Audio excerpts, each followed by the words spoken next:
Hey guys, I've had some people ask me about the differences between the two versions of the August smart lock, so I'm going to talk about it here. So here we go. This is the original version. It's a little clunky. It locks onto the back of the door.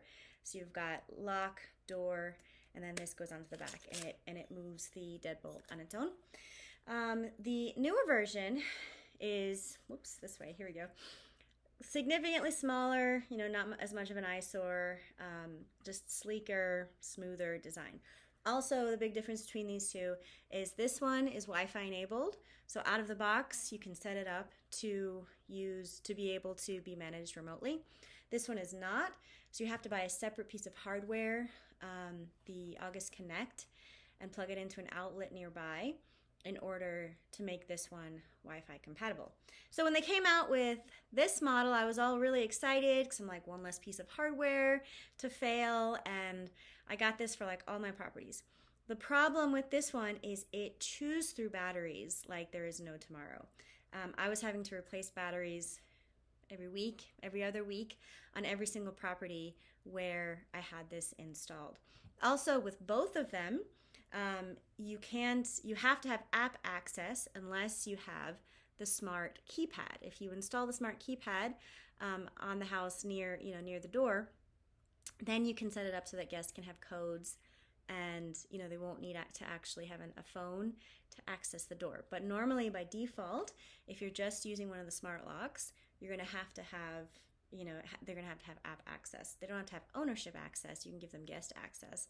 But some people really don't like having to install the app, and you always have to have your phone with you, blah, blah, blah. So it's nice to have a keypad so that people can just, punch in a number and go on their merry way.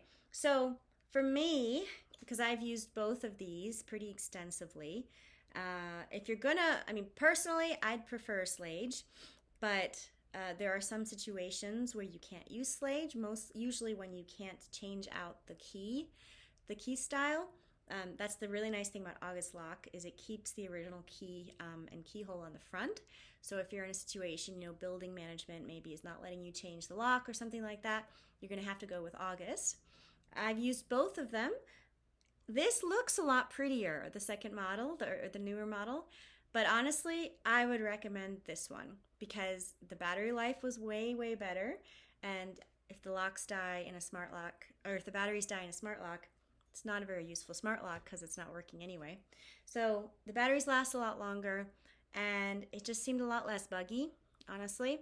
So I would recommend the older model, even though you have more hardware that you have to buy.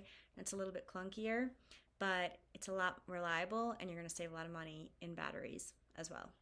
Thanks for watching. If you enjoyed this, please go ahead and click that subscribe button so you don't miss out on future videos. And also, twice a month, I send out the B&B Bulletin, which is chock full of super helpful tips and tricks for you, and one of the ways that I try to serve my followers and help them grow their businesses. You can find the link to sign up in the description.